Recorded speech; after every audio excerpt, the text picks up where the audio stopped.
Welcome to the Explainer. So, if you've ever felt that sudden wave of panic when you open a letter from the government, yeah, you are absolutely not alone.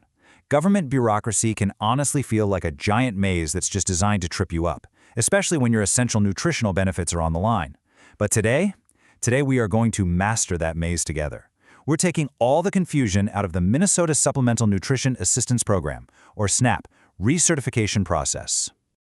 Are you living in Minnesota and dependent on SNAP benefits? Well, let's make sure you never miss out because of recertification hassles. That fear of suddenly losing your benefits right there at the checkout line? It's incredibly real. And honestly, it happens to far too many people simply because a piece of paper got lost in the mail or a deadline slipped by. So consider this explainer your personal roadmap to keeping your benefits totally secure. Okay, let's dive into this. Here is how we're going to break it down. First, why recertification matters. Second, checking your eligibility updates. Third, our step-by-step guide. Fourth, avoiding common SNAP mistakes. Fifth, resources for extra help. And finally, some pro tips and our disclaimer. Starting right off with Section 1, why recertification matters. And really, timing is everything here. For the roughly 440,000 low-income Minnesotans relying on these benefits, recertifying isn't just a friendly suggestion, it's a strict state and federal requirement. The maximum certification period is 12 months. So, to stay ahead of the game, you really need to know exactly when to start checking your mailbox.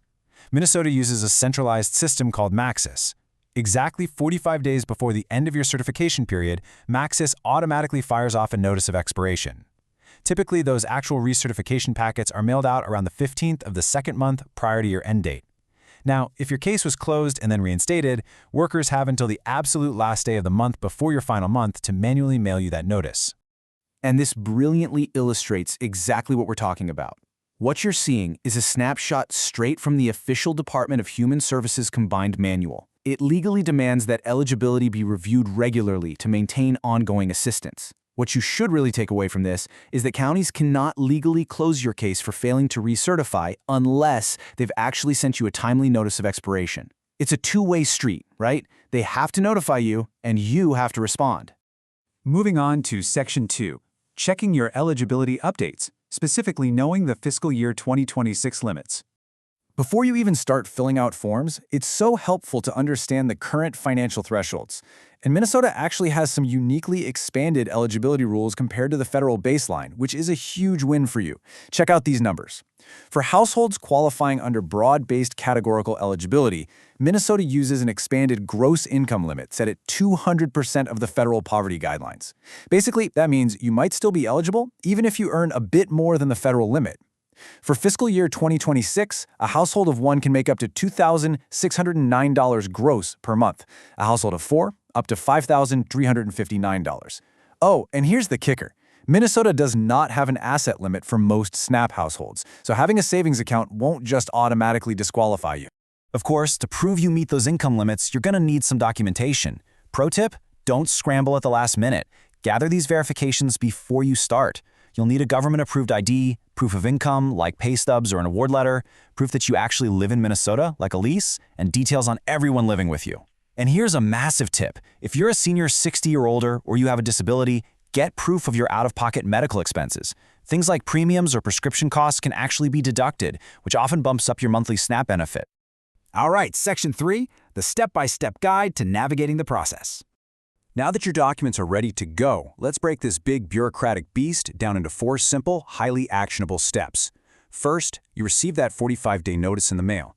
Second, you complete your recertification form. Third, you submit all those verification documents we just talked about. And fourth, you do a quick 10 to 30-minute interview with an eligibility worker to verify everything is correct. The best part, you usually don't even have to go into an office. You can just do it over the phone.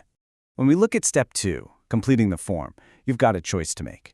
On the left, we have the MN Benefits online portal. It's totally mobile-friendly, takes less than 20 minutes, and get this, you don't even need to create a login to upload your documents. It's super streamlined. On the right, we have the traditional paper route. As of June 2026, the state went back to the Combined Application Form, or CAF, DHS 5223, as the default physical document. That one requires an actual ink signature and has to be mailed, faxed, or dropped off in person. Honestly, the online portal is just vastly faster, and it instantly gives you a digital paper trail. Let's jump into Section 4, avoiding common SNAP mistakes so you don't lose your benefits. So, you know the guide, but we definitely need to talk about the traps. Let's make absolutely sure you don't lose a single dollar to a technicality. So, the crucial point is right here in this quote from the state manual.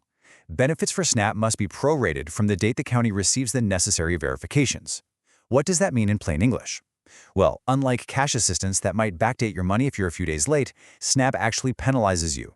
If your case closes and you turn in your documents a week into the next month, you literally lose that first week of grocery money permanently. Your benefits only restart on the exact day you hand in the final piece of paperwork. And listen, if you delay too long, it gets so much worse. You only have a 30-day reinstatement window after a closure. If you miss that window, maybe you forgot the phone interview or didn't send a pay stub, your case is permanently terminated. You'll be forced to submit a brand new application from scratch, go straight to the back of the line, and any gap in time equals exactly 0 benefit dollars. Seriously, do not let this paperwork just sit on your kitchen counter. Section 5. Resources for extra help and where to turn if things go sideways. But what happens if you are stuck? Maybe the portal glitches or you just can't reach your worker. Don't panic. Making a mistake isn't the end of the world because local help is totally available. SNAP is managed at the county and tribal nation level here. For instance, if you're in Hennepin County, they use their own exclusive InfoKey portal for 24/7 uploads. Ramsey and Dakota counties use MN benefits, email, and secure physical drop boxes. And hey, if you're dealing with a nightmare scenario and your local county just isn't fixing it, there's a statewide escalation line run by the Department of Children, Youth, and Families. You can literally call 651-431-4050 to escalate your case. And sometimes, you just need a real human being to hold your hand through the forms. That's exactly why the MN Food Helper program exists. They are dedicated SNAP outreach specialists provided by Community Resources, and they are there specifically to guide you through this confusing process, entirely free of charge. Finally, Section 6, final tips and our disclaimer. Let's wrap this up. We have covered so much ground today.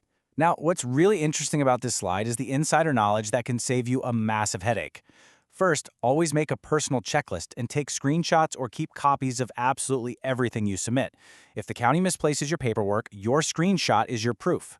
Next, if you drop your form in a physical Dropbox after hours or on a weekend, it is officially stamped as received on the next business day. Keep that in mind for your deadlines. And lastly, this is a big one. Verbal, telephonic signatures are legally acceptable. Your worker can complete the form with you over the phone, and your spoken yes counts as a valid signature. No pen needed. And before we sign off, I do need to give you our mandatory legal disclaimer. This explainer is intended for informational purposes only and not as legal advice. Every single household situation is incredibly unique, so please consult with your local SNAP office or a qualified professional for personalized guidance on your specific case. So, we've demystified the timeline, we've lined up the documents, and we've flagged the common pitfalls. The only thing left to do is take action. Your benefits are waiting. Are you ready to start your recertification today? Please don't wait for that 45-day window to close on you. Hop online to MN Benefits, gather up those pay stubs, and secure the nutritional support you and your family absolutely deserve. Thank you so much for joining me for this explainer, and stay focused out there.